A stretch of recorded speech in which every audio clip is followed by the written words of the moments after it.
Hello, I'm Juan Davies, Chief Creative Officer at KCET and PBS SoCal, and I am joined by the newsroom of KPCC and LAist on a daily reporter roundup. How is everyone today? Good, thank you. Josie, we heard from the president today that he wants to temporarily suspend immigration to the country. What would the repercussions be for Los Angeles and California? This would potentially be huge for LA and California. California has the country's largest immigrant population. In LA County, immigrants make up a third of the population. Details of the president's order are still coming out, but it appears he plans to leave guest worker programs alone so that farm workers and tech workers, they would still be able to enter the country. The focus appears to be on green card applicants. They've been a target of his before. Many immigrants sponsor relatives still living in their country of origin, and Trump's order is expected to suspend some of those applications. Reporting from the New York Times indicates that children and spouses would be exempted from the order, but not parents or other relatives. And this could have big ramifications among Asian Americans, who are the fastest growing demographic in the country because of modern day immigration and family reunification policies. And I spoke to someone today whose cousins are in South Korea, and they've been waiting for nearly 20 years to come to the US. And now it sounds like that wait could possibly be even longer than they could have imagined.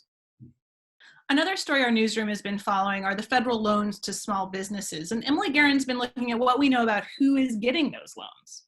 Yeah, so I've been looking at the Paycheck Protection Program. These are the loans that can be forgiven if the employer uses them to keep their employees on the payroll. This is the program also that ran out of money last week and was just re-upped today by Congress. So the spirit of the PPP is that the money will go to these cash-strapped small businesses that really can't get money anywhere else, and they're struggling right now. But there's at least 12 publicly traded companies in California that have gotten the money, including Kura Sushi, which is a restaurant chain in Irvine that has 25 restaurants in 5 states. They also have access to a $20 million loan from their parent company. There's also multiple pharmaceutical companies in California, a company that rents cars to Uber and Lyft drivers, and a big distributor of auto parts. It all just sort of raises questions about whether this federal money is really a lifeline for these companies, which have access to cash and loans. They can sell stock to raise money, or if they're sort of being misdirected to companies that may not need the funds. There was news today that LA County is going to implement remote video hearings in courtrooms, and Emily Dugdale's been following that one. Yeah, so this is a big deal just because of the sheer size of LA County and LA County courts. There are 38 courthouses across 12 judicial districts. So the sheer manpower required to implement remote hearing on about half of them, that's going to be 17 courtrooms and 32 courthouses, is huge. I spoke to the head of the Public Defenders Union, who's really happy about this. They teamed up with the Deputy District Attorneys Union last month to protest kind of conditions in the courtrooms. Said there wasn't enough efforts to social distance, and it wasn't fair to their in-custody clients coming onto buses. There wasn't enough effort to social distance for them, and it was dangerous. So he says he's happy that the courts are taking seriously efforts to social distance, but also says that remote hearings inherently lead to worse outcomes for clients. So there is some concern there.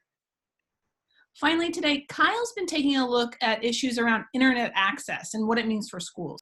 Yeah, and for schools, I mean, the internet is really the most meaningful way that students are able to access any educational content at all, unless a paper and pencil packet was sent home with kids. The issue here is the digital divide, and we've long known that low-income neighborhoods, Black and Latino neighborhoods, have been bypassed for infrastructure investments. They're less likely to have high-quality internet.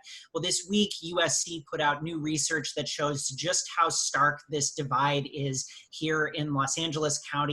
On some West Side neighborhoods, something like 90% of families have PC and broadband internet access, but in neighborhoods like Watts or South LA or Boyle Heights, fewer than 50% of families have this access. And so this obviously has huge ramifications for schools. The concern is that it's students in those neighborhoods that could be left behind.